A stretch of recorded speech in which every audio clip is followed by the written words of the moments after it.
ہو گئے تھے پچھلے ناغا نہیں کیا تھا آپ نے؟ اوہ I'm sorry، قرآن کلاس میں ناغا تھا نا، اب آتے نہیں نہیں ہوتے۔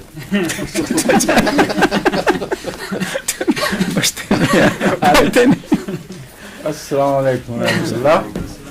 ہماری کلاس شروع، اور ہمارے جو ڈاکٹر صاحبان ہیں امریکہ میں، 2 اسپیشلسٹ، ان کے سے معذرت کے ساتھ میں پتہ نہیں کیا کیا کیا گیا، وہ ناراض ہوئے بغیر، وہ ناراض نہیں ہوئے، مجھے شکر ہے بالکل ناراض نہیں ہوئے، اور ایک مجھے شکریہ کا ٹیکسٹ دے دیا 2 لفظ کا، تاکہ مجھے احساس ہو جائے کہ میں بالکل وہ ناراض نہیں ہوں۔ میں بھی ان کا شکریہ ادا کرتا ہوں، جزاکم اللہ۔ یہ معاملے ایسے ہیں، اس میں ساری باتیں جو انسان سوچے، جیسا سوچے، کہنی پڑتی ہیں نا۔ اختلاف ہو بھی تو مجبوری ہے، مگر وہ علماء کے ساتھ، ادب کے ساتھ اختلاف ہوتا ہے، ان کے ساتھ بھی اسی طرح، بے ادبی کے ساتھ نہیں تھا۔ اچھا، کینسر کے متعلق اس کتاب میں ہم پڑھ گئے تھے نا، جو منصور صاحب نے بھیجی تھی، تو میرا خیال ہے کہ چھوڑیں اس کو ابھی۔ اس میں سے کچھ اچھی چیزیں، بہت اچھی اچھی بھی ہیں، وہ نکالوں گا تو پھر انشاءاللہ اس کی طرف واپس آ جائیں گے۔ اب تو سر دست میں اپنے پرانے نوٹس میں سے اور کچھ فوبسٹر کی روایت میں سے، کچھ اپنی یادداشت سے کینسر کے متعلق آپ کو کچھ اہم باتیں بتاتا ہوں۔ ایک بات تو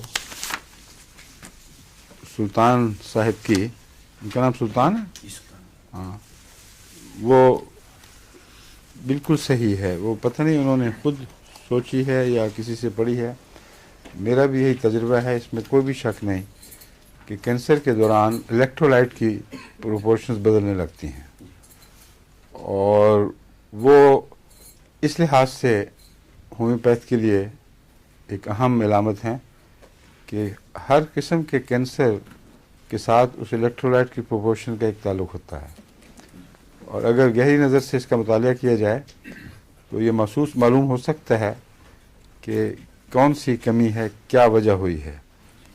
لیکن الیکٹرولائٹ درست ہونے کے نتیجے میں کینسر خود بخود ٹھیک نہیں ہوا کرتا، یہ غلط ہے بات۔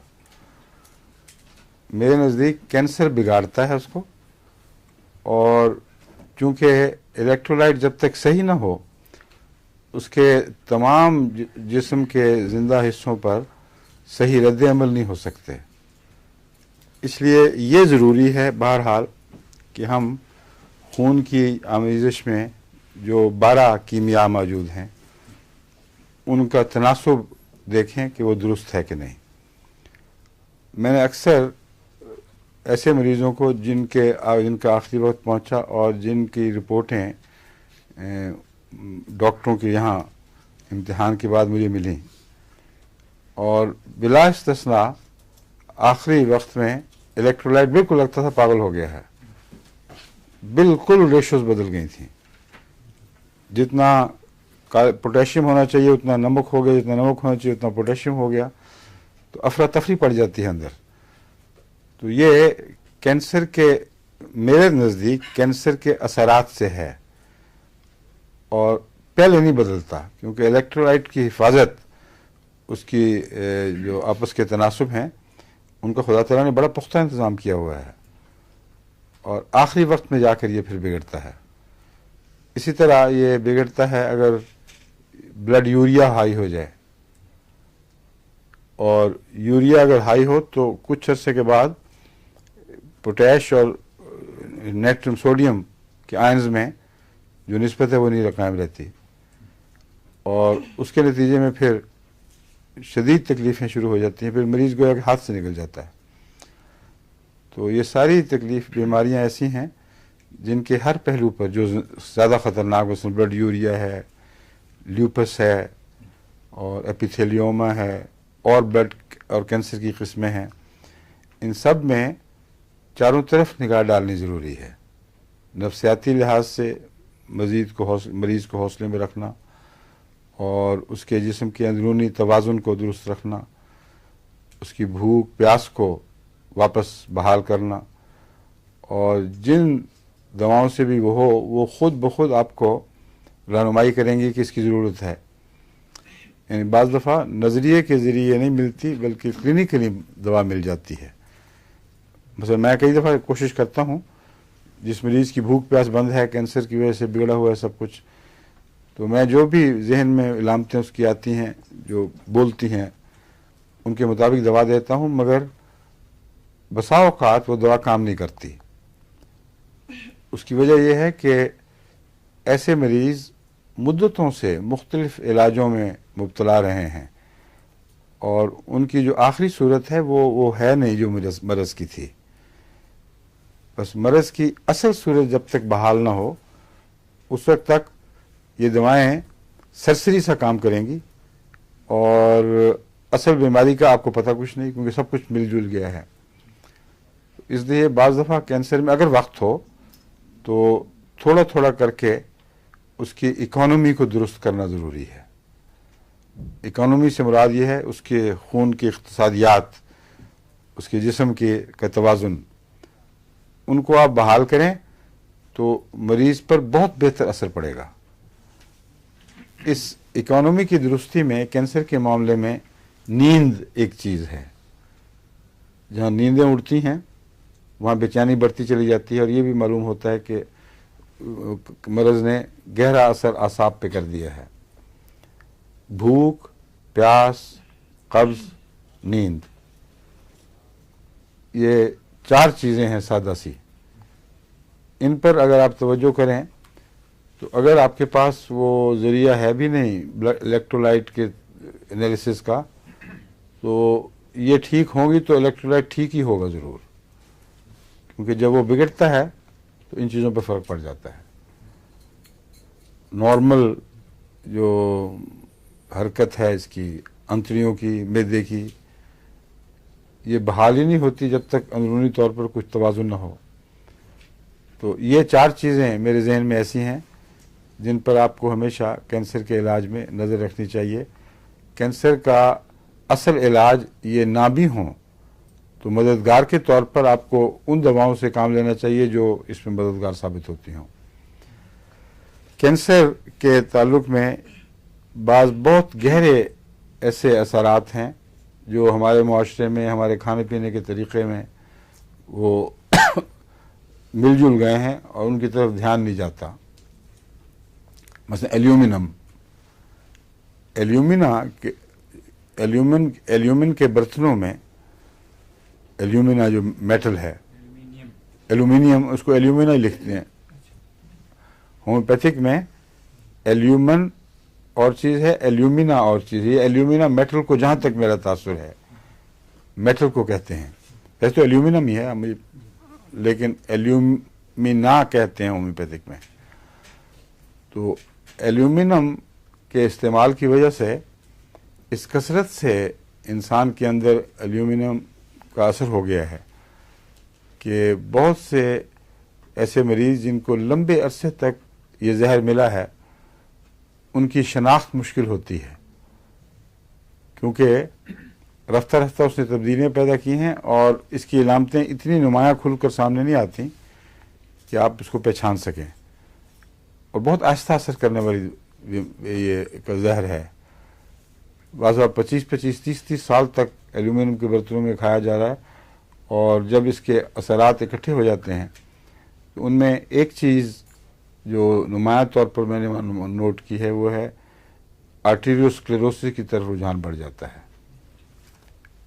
ایلومینا کے مریضوں میں آپ دیکھیں گے کہ بڑی عمر میں جا کر آرٹیریوسکلیروسس کے نشان، یہ جو خون کی رگیں ہیں ان کا سخت ہو جانا، ان کے اندر ڈپازٹس ہو جانا، ان کا چٹکنے کا رجحان، یعنی وہ ان میں وہ لچک نہیں رہتی. تو یہ ایک عام اس کی پہچان ہے، مگر اس وقت تک پہنچنے کے بعد علاج پھر بڑا مشکل ہو جاتا ہے. اس لیے میں آپ کو جنرل تعارف کرا رہا ہوں کہ اس کی کیا کیا بیماریاں ہیں. بہتر تو یہ ہے کہ لوگ جہاں تک ممکن ہو ایلومینیم کے برتنوں سے پرہیز کریں، مگر مشکل یہ ہے کہ آج کل جتنے فاسٹ فوڈز ہیں اور جتنے یہ جو آرٹیفیشل ڈبے پیک کیے ہوئے کھانے چیزیں ملتی ہیں ان میں ایلومینیم کا استعمال ہے، اور بچ جانا، اس سے بچ نکلنا مشکل ہے، لیکن یہ ممکن ہے کہ باقاعدہ اس کا استعمال گھروں میں چھوڑ دیں، اور اگر مٹی کا برتن ہو تو سب سے اچھا وہ ہے۔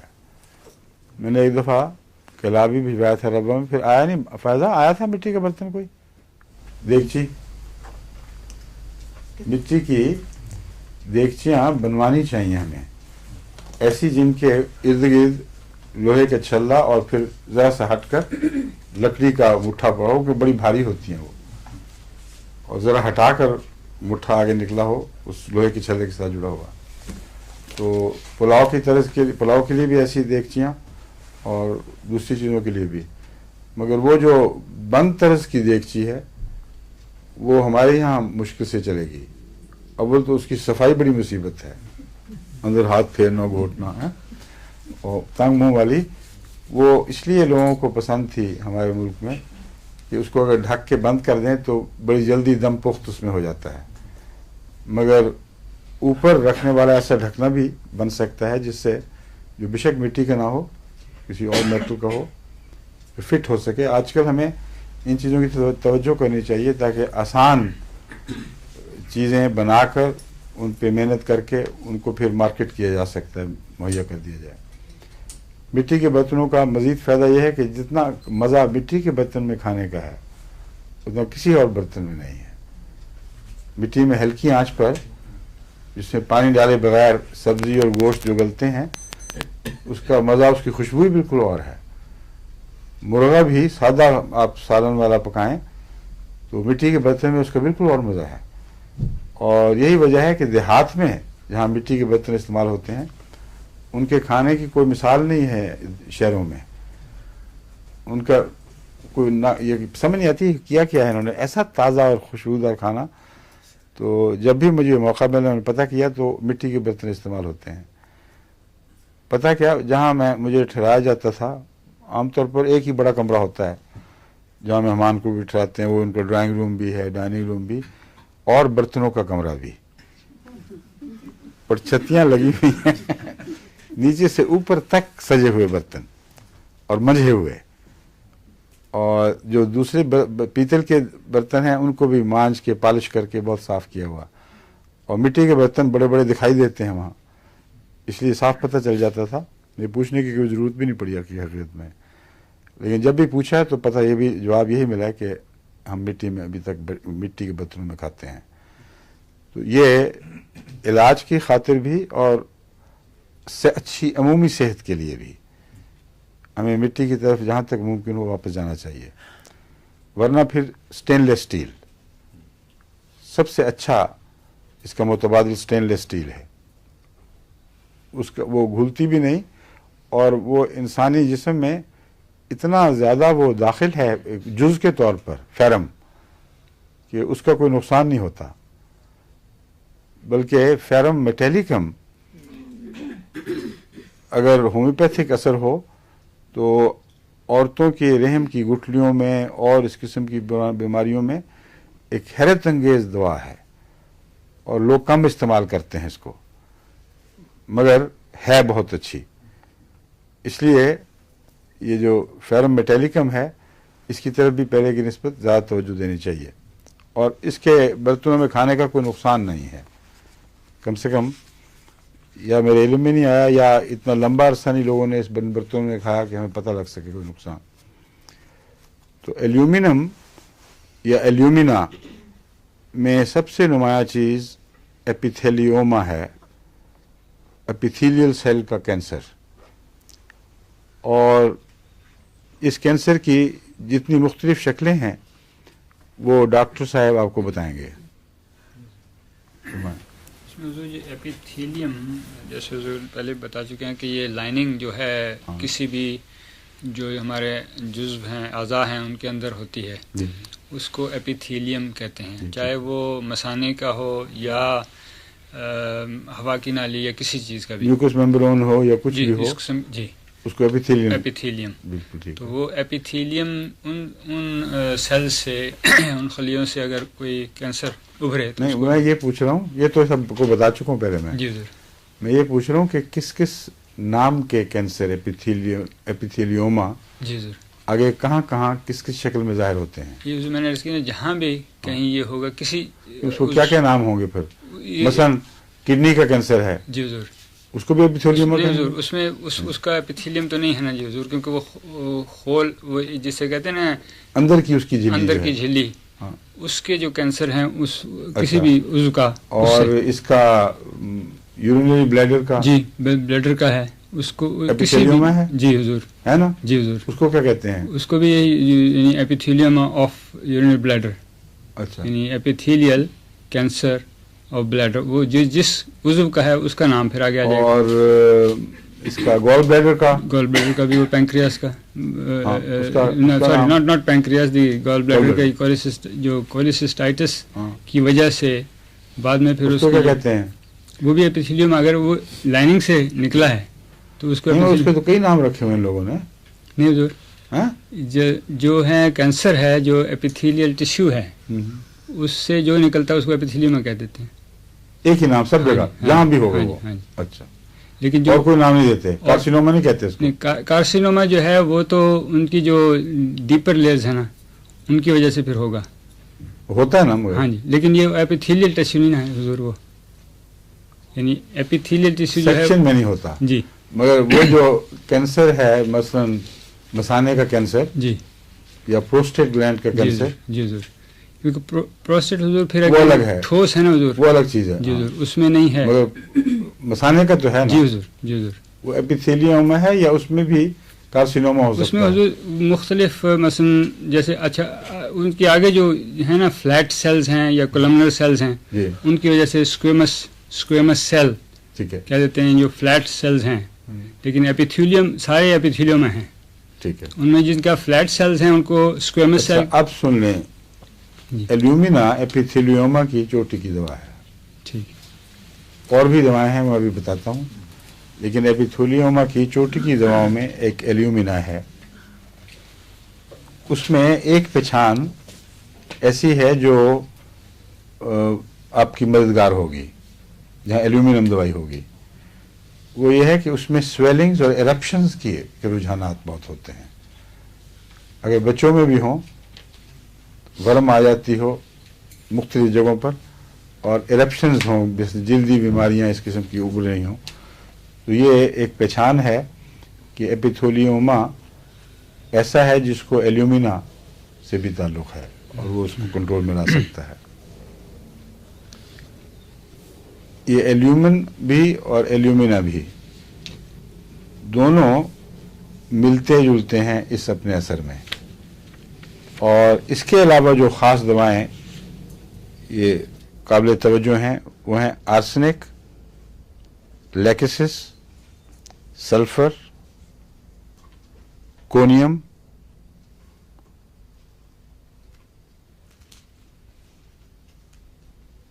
اور بھی ہیں جو اس وقت میرے ذہن میں نہیں، مگر یہ دوائیں تو مشہور ہیں جو ان چیزوں میں کام آ سکتی ہیں، لیکن ان کی علامتیں دیکھنی ہوں گی۔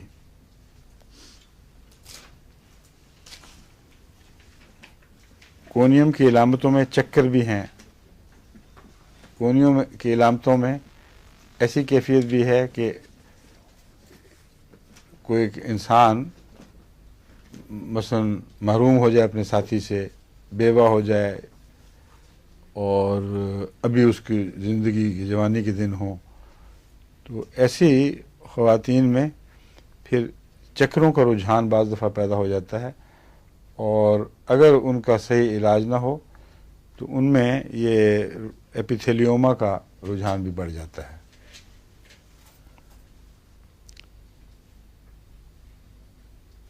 ارجنٹم میٹیلیکم بھی فیرم میٹیلیکم کی طرح بہت اہم دوا ہے، اور اس کے متعلق آپ کو پہلے بھی میں نے سمجھایا تھا کہ اس کی طرف بھی نسبتاً کم توجہ دی جاتی ہے۔ میرے نزدیک تو ارجنٹم میٹیلیکم عورتوں کی بیماریوں میں چوٹی کی دوا ہے، اور اس میں اس کو پوری توجہ دینی چاہیے۔ دوسری دوائیں روزمرہ کی ہم استعمال کرتے رہتے ہیں جو گلینڈز کے لحاظ سے مشہور ہیں، لیکن ایسی دوا جس کا رحم سے خاص طور پر تعلق ہو اس کو الگ یاد رکھنا چاہیے، کیونکہ خواتین میں آج کل کے زمانے میں اس قسم کی بیماریاں بہت پھیلی ہوئی ہیں. ارجنٹم میٹیلیکم میں ایک ایسی چیز ہے جو اکثر دوسری دواؤں میں نہیں ملتی کہ گردن رحم کی جو گردن ہے اس کے کینسر کے متعلق سب کہتے ہیں کہ ایک دفعہ ہو جائے تو پھر وہ ٹھیک نہیں ہو سکتا, آپریشن بھی کر دو تو ٹھیک نہیں ہو سکتا, سوائے اس کے کہ بالکل ابتدائی حالتوں میں پکڑا جائے. لیکن ارجنٹم میٹیلیکم سے ایسے ڈاکٹروں کی گواہی ہے جن کے متعلق ہم وثوق سے کہہ سکتے ہیں کہ وہ گپی یا خوش فہم نہیں ہیں, کہ اسٹیبلشڈ کینسر جو رحم کی سراہی دار گردن کا تھا اور آگے بڑھ چکا تھا وہ ارجنٹم میٹیلیکم سے ٹھیک ہو گیا. اسی طرح گٹھلیاں بھی جو رحم کے اندر واقع ہیں. ارجنٹم میٹیلیکم کو اگر آپ غور سے دوبارہ پڑھیں اور اس کی جو علامتیں خاص جو اس کو دوسری چیزوں سے نمایاں کرتی ہیں ان کو اچھی طرح ذہن نشین کر لیں تو پھر آپ کو آسانی ہوگی. ورنہ ارجنٹم کے نام پر ہر کینسر میں جو رحم کا کینسر ہو دوائی دے دیں, یہ غلط ہے. یہ ہومیوپیتھی نہیں, یہ چھٹے مارنے والی بات ہے. اس لیے اصل طریق یہ ہوتا ہے کہ جو دوا زیادہ استعمال ہوتی ہے اس کو اچھی طرح اس بیماری کے ساتھ جوڑ لیں ذہن میں, پھر امتیازی علامتیں ڈھونڈیں. 2 یا 3 ہوتی ہیں امتیازی علامتیں, وہ اگر پائی جائیں گی تو فوراً پکڑی جائے گی چیز. مثلا میں الیومینا میں آپ کو بتایا تھا کہ اس میں ورموں کا اور ایرپشنز کا رجحان ہے ایپیتھیلیم کے ساتھ, تو یہ مددگار ہے. اور الیومینا کی ویسے پہچان مشکل ہے, اس کی علامتیں اکثر ایسی ہیں جو گہری بیماریوں میں دیر کے بعد ظاہر ہونے والی علامتیں ہیں, ان کو پڑھ کر ان سے الیومینا کی طرف دھیان جانا مشکل ہے. تو 1-2 چیزیں آپ کو ڈھونڈنی پڑیں گی. الیومینا میں پرانی قبض بھی ہوتی ہے اور بڑی گہری قبض ہوتی ہے. اسی طرح اور بھی کئی چیزیں ہیں جن کو آپ دوبارہ پڑھیں تو یاد کر لیں. اب کینسر کے حوالے سے دوبارہ پڑھنا پڑے گا. یہی میرا طریق تھا. جب اب تو مدت ہوئی, وقت نہیں ملا, مگر جب میں نے ہومیوپیتھی شروع کی تھی تو بعض بیماریوں کے تعلق میں بعض دواؤں کو ذہن میں وہ بیماریاں رکھ کر پھر پڑھتا تھا تاکہ ان کی تفریق کی اور تمیز کی علامتیں ساری ذہن نشین ہو جائیں. اس کی وجہ سے بہت آسانی ہو گئی تھی. یعنی بعض دفعہ ایک دن میں 100 مریض بھی دیکھ لیتا تھا اور لوگ حیران تھے کس طرح دیکھتا ہے. بعضوں سے پوچھنا بھی نہیں پڑتا تھا, ان کے چہرہ دیکھتے یاد آ جاتا تھا کہ کون سی دوا ہے. اور شفا کا خدا کے فضل سے جو معیار تھا وہ کافی اونچا تھا. یعنی بلا شبہ اکثر مریض پہلی پرسکرپشن میں یا دوسری پرسکرپشن میں فائدہ اٹھا جاتے تھے. جو رہتے تھے ان کی بیماریاں جو میرے قابو نہیں آئیں پھر ایلوپیتھی کی بھی نہیں آئیں. بہت مدت کے بعد پھر کوئی دوائی ایسی پڑی جس سے یاد آ گیا کہ اوہ اس وقت اگر یہ ذہن میں ہوتی تو شاید استعمال کر سکتے, مگر یقینی طور پر نہیں کہا جا سکتا. تو آپ لوگ بھی میرے اس طریق پہ کاربند ہوں تو آپ کو بہت فائدہ پہنچے گا. اب کینسر کے تعلق میں سب دوائیں دوبارہ پڑھیں اور کینسر کے حصے پر نظر رکھتے ہوئے اس کی آنکھوں کے سامنے باقی تفریق اور تمیز والی علامتیں ذہن نشین کر لیں. پھر ایک دفعہ آپ فارغ ہو جائیں گے اس سے تو پھر مشکل کوئی نہیں, کتابیں دیکھنے کی ضرورت نہیں رہتی پھر.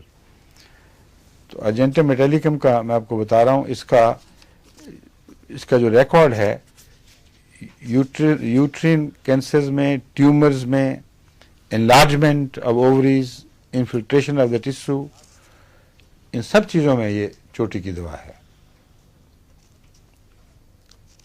آرم میور کو بھی ان چیزوں میں کینسر میں کافی شہرت ہے, مگر بعض حصوں کے کینسر میں. ناک کے کناروں پر اگر کینسر ہو, یہ 2 جگہیں ہیں جہاں ملتے ہیں,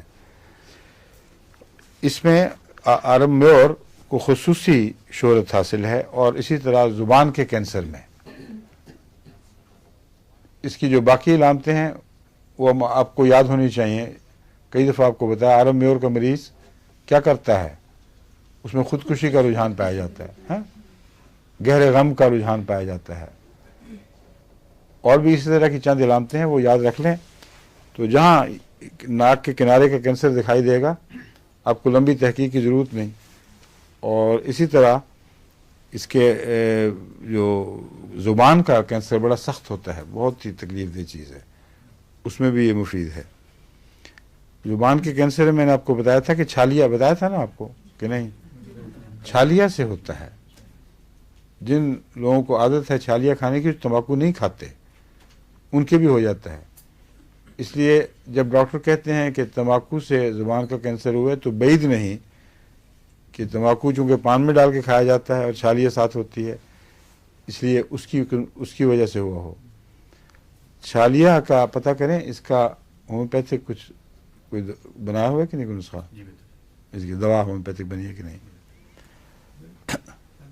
جو کینسر زبان کا ہے، اگر یہ کرونک السرز وغیرہ ہوں، کینسر نہ بھی ہو، ہاں، اس میں بھی یہ جو میرا خیال ہے اس کو کام آنا چاہیے. لیکن اس میں تو سب سے اچھا نسخہ کامیاب ایک تو وہی جو میں کمبینیشن دیتا ہوں، وہ کمبینیشن آزمودہ ہے، فیرم فاس، سلیشیا، کالی میور اور کالی فاس. اگر گٹھلیاں ہوں تو پھر کیلکیریا فلور ڈالا جاتا ہے، ورنہ منہ کے عام کینسر میں یہ دوا بہت ہے. اس کے علاوہ کیلنڈولا لوشن کے غرارے بہت ہی مؤثر چیز ہے. اچھا، کیلنڈولا کو میں نے دیکھا ہے کہ کینسر میں اگر اندرونی کینسر ہوں اور زخم بھی ہوں تو کیلنڈولا مددگار کے طور پر بہت اچھا ہے. وہ اگر بیرونی زخم ہو تو اس سے واش کرنے سے اس میں کافی فرق پڑتا ہے، اور اس کی وائلنس، اس کی جو شدت اور بغاوت ہے اس میں کمی آتی ہے. اور اندرونی زخم کو بھی 200 میں اگر آپ دیں تو وہ اندرونی طور پر زخموں کو سنبھالتا ہے. اور بیرونی طور پر واش کرنے کے لیے لوشن کو پانی میں ملا کر دینا چاہیے.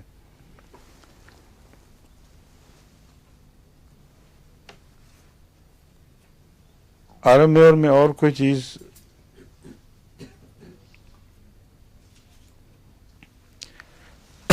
کینسر کے، زبان کے کینسر کے متعلق اتنی قطعی گواہی آرم میور کے متعلق نہیں ہے کہ اس نے اس کو شفا دے دی ہو.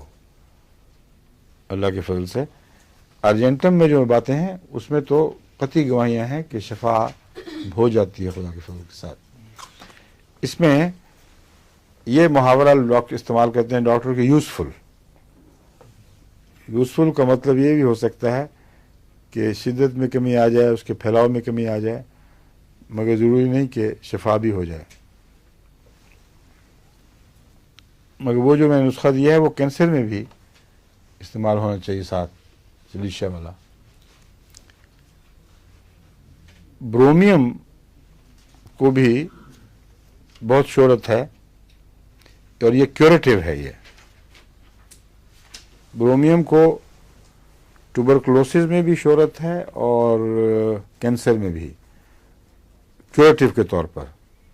اس لیے میرا خیال ہے کہ لنگز کے کینسر میں ہمیں برومیم کو ضرور استعمال کرنا چاہیے. سمجھیں ڈاکٹر صاحبان؟ کیونکہ دونوں جگہ اس کا گہری بیماریوں پہ اثر ہے. لنگز کے کینسر میں برومیم کا فائدہ جو ہے بعید نہیں ہرگز. جب میں یہ کہتا ہوں مراد یہ ہے کہ مجھے تجربے کا موقع نہیں ملا، لیکن میرا اندازہ ہے کہ اس کو مفید ہونا چاہیے. کیلنڈولا میں آپ کو بتا ہی چکا ہوں. اس کو ڈاکٹر کہتے ہیں انٹر کرنٹ ریمیڈی کے طور پر.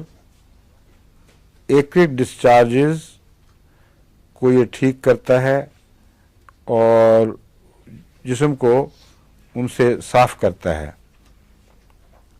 تو وہ جو میں نے بتایا وہی کافی ہے. یہ ایکرک ڈسچارجز کسی کو کیا پتہ لگے گا اندر کیا ہو رہا ہے، یعنی اس کو روٹین کے طور پر استعمال کیا جا سکتا ہے. کولیسٹینم جگر کے کینسر میں مفید ہے، مگر اس کو جلدی استعمال کرنا چاہیے آغاز ہی میں. بہت جب بڑھ جائے تو پھر کولیسٹرم سے میرے علم میں تو ابھی تک کوئی شفا نہیں ہوئی، لیکن یہ ضرور ہے کہ جن کے جگر کے میں بائل غلط بن رہے ہوں، بعض پتوں کی پتھریاں وغیرہ ہوں، ان میں جو میں ان کو نسخہ دیتا ہوں کولیسٹرم اور اس کے ساتھ فائٹولاکا بیری، تو یہ فیٹس کو بھی کم کرتا ہے اور ان کے جو مادے ہیں ان کے اخراجات جگر کے ان کو صحت دیتا ہے. اور میرا اپنا تاثر ہے کہ اگر پہلے اس وقت پہ استعمال کیا جائے تو ایسے مریض کو کینسر ہوگا ہی نہیں، کیونکہ جن کو بھی دیا گیا ہے پتھریوں کی حالت میں بھی اللہ کے فضل سے ان کو کسی قسم کا کوئی بد اثر ظاہر نہیں ہوا. دوسرا، چیلیڈونیم بھی جگر کے اخراجات کو درست کرنے کے لیے بہت مفید دوا ہے، اور چیلیڈونیم بھی ان دواؤں میں سے ہے جس کا جگر سے اور لنگس سے تعلق ہے، دونوں جگہ، اس لیے اس کو نہیں بھولنا چاہیے گہری بیماریوں میں. آج کل بعض مریض کہتے ہیں کھانسی ہٹ ہی نہیں رہی، پیچھے نہیں چھوڑ رہی. اس میں جو میرا آزمودہ نسخہ ہے، میں نے یہاں بھی اپنے ساتھیوں کو بھی استعمال کرا کے دیکھا ہے، چیلیڈونیم اور کوکس. کیوں جی پیر صاحب، ہے کہ نہیں؟ جی ٹھیک ہے، یہ آپ خام خبر جی، یہ تو حضور نے بتایا تھا، کھایا تھا، استعمال کیا تھا اور فائدہ ہوا تھا. بہت نمایاں ہوتا ہے. بہت مریضوں کو دیا ہے جن کے ضدی کھانسی چلتی چلی جاتی ہے اور نزلہ پیچھا نہیں چھوڑتا، وہ پیچھے گرتا رہتا ہے، یا چپٹنے والا ہلکا ہلکا بلغم خارج ہوتا ہے جو خراش کرتا ہے. اس میں کوکس کیکٹائی اور جو زود ہسی کو بھی کم کرتا ہے اور کرونک نزلوں کو ختم کرتا ہے، اور چیلیڈونیم جو نرخرے وغیرہ کی جو خارش ہے اس کے لیے بہترین دوا ہے. تو یہ دونوں ملا کر میرا تجربہ ہے خدا کے فضل سے اچھا اثر کرتے ہیں. اب جو ملا کر میں کہتا ہوں تو یہ گویا ایک سنگل ریمیڈی بن گئی ہے.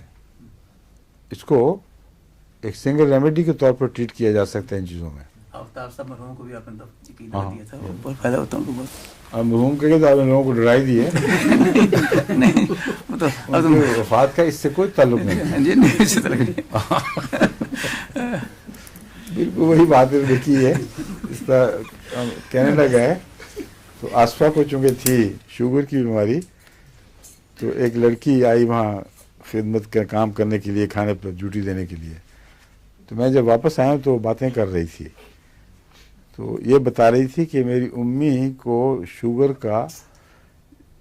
کی ایسی تکلیف تھی، کسی دوائی سے فائدہ نہیں ہوا سوائے اس کے، اور پچھلے سال انہوں نے استعمال کی تو بالکل ٹھیک ہو گئی.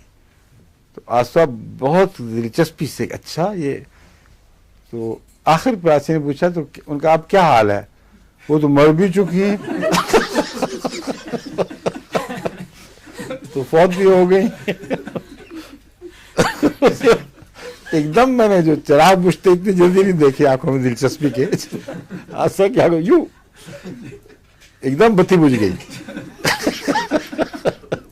اور میرے سے ہنسی برداشت کرنا مشکل، ہم نے کہا تم جاؤ بس ٹھیک ہے، تو پھر ہنسے. اس کے بعد یہ پیر صاحب نے وہی کیا. آفتاب صاحب جو وفات پا چکے ہیں ان کو بھی آپ نے یہی نسخہ دیا. میں نے کب دیا تھا جو اس کو. ہاں ان کو خشک کھانسی تھی اور ہر وقت بات کرنی دوبر ہو گئی تھی. ذرا سا بات کریں، ہلکی سی بھی ہنسی آ جائے تو کھانسی اٹھتی تھی، اور بہت بیچارے تنگ تھے، کہتے تھے میں تو اب لوگوں سے بات کرنے سے محروم ہو گیا ہوں. ان کو میں نے چیلیڈونیم اور کوکس دی تھی، اور دوسرے دن ہی آ کے ہنستے ہوئے انہوں نے کہا کہ میں تو حیران ہو گیا ہوں کہ کیا پلٹ گئی ہے. تو اس بیماری سے خدا کے فضل سے پھر ان کو کچھ نہیں ہوا. ٹھیک ہے، ٹھیک، جزاک اللہ. اچھا جی، آرسنک آیوڈائڈ، یہ زیادہ تر کس چیز میں آپ کو یاد آئے گی؟ آرسنک آیوڈائڈ السر اور نزلے میں بھی. اچھا، کس کا نظر ٹھیک کیا تم نے آرسنک آیوڈائڈ؟ بتا دو. پرائیویٹ ہے؟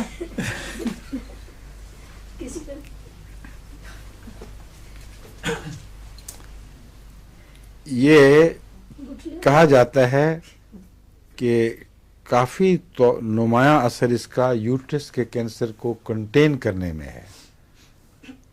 یعنی اگر کوئی اور دوا آپ کو کیوریٹو نہ مل رہی ہو تو آرسنک آیوڈائڈ دینے میں گریز نہ کریں، کیونکہ یہ اس کی پروگریس کو فوراً چیک کرتا ہے، اور اس کے اندر جو السریٹو مادہ ہوتا ہے کھانے والا، اس میں کمی آتی ہے. اور اس کے ساتھ پھر اصل دوا کی تلاش جاری رکھیں، کیونکہ یہ کیوریٹو کے طور پر مشہور نہیں، مگر فوری آرام دینے کے لحاظ سے اور اس کے پھیلاؤ کی رفتار روکنے کے لحاظ سے.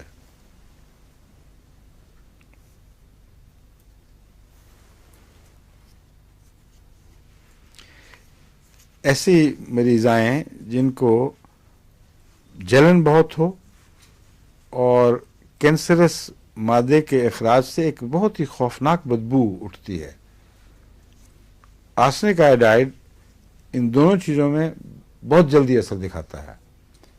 کینسر اگر مستقل ٹھیک نہ بھی ہو تو بدبو بند ہو جائے گی اور جلن ختم ہو جائے گی. تو اس کو شفا کی علامت نہ سمجھیں، کیونکہ شفا کے لیے ماحول تیار کرنے والی بات ہے. مگر اکیلا آرسنک آیوڈائڈ یوٹرس کے کینسر میں کم سے کم میرے علم میں نہیں کہ اس نے شفا دی ہو. شفا تو خدا دیتا ہے، مطلب اس کے ذریعے شفا ملی ہو. فائٹولاکا، اس کو ناک کے کینسر میں شہرت ہے، لیکن بریسٹ کے کینسر میں بھی فائٹولاکا بہت مفید ہے. یوٹرس پہ بھی اثر انداز ہوتی ہے. اس لیے بعض ایسی غدودیں جو عورتوں کے ساتھ تعلق رکھنے والی ہیں، ان میں فائٹولاکا، کیلکیریا فلور اور کونیم، یہ 3 استعمال کرواتا ہوں عمومی طور پر، اور اس کا اچھا فائدہ دیکھا گیا ہے. لیکن اگر کوئی معین دوا مل جائے تو وہ بہرحال بہتر ہے. یعنی معین دوا اگر ہو تو سب سے اچھی وہ چیز ہے، لیکن اگر نہ مل سکے تو پھر بے شک آپ اس طرح کے اور نسخے بھی اپنے مرضی کے بنا سکتے ہیں حالات کے مطابق. کاربونیم سلف، اس کا جو کینسر ہے اس کا اووریز سے تعلق ہے، اور اووریز میں جب کینسر ہو اور وہ سکڑنے لگیں تو یہ بہت خطرناک شکل ہوتی ہے کینسر کی. اس کی جو اندر رگیں ہیں نا، وہ کھنچ کے اندر کی طرف اس کے اندر جیسے تنا گیا ہو اور اندر سے کھینچے جائیں رسیوں سے، اس طرح اووریز کی شکل ہو جاتی ہے، وہ سکڑنے لگتی ہیں. اور یہ ڈیڈلی کی ایک صورت ہے جو بہت ہی خطرناک ہے. اس میں خدا تعالیٰ کے فضل کے ساتھ کاربونیم سلف کو بہت شہرت حاصل ہے کہ یہ علامت جب اووریز کی ہو جائے تو اس میں یہ مفید ہے. اور اس میں ایورشنز ہو جاتی ہے ہر قسم کے تعلقات کی، کاربونیم سلف کی علامت میں یہ بھی داخل ہے.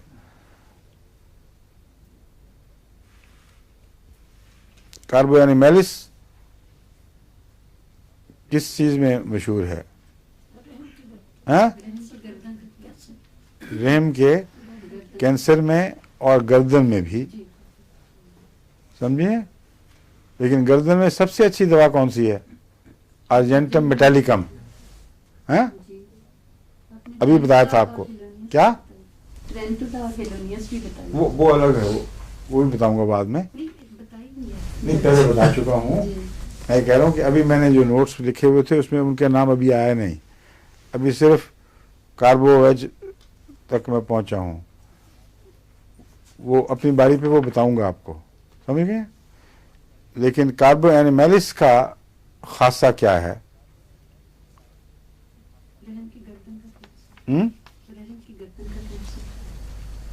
وہ رحم کی گردن میں بھی مفید ہے، لیکن کینسر آف یوٹرس عمومی ہے. اس میں اصل میں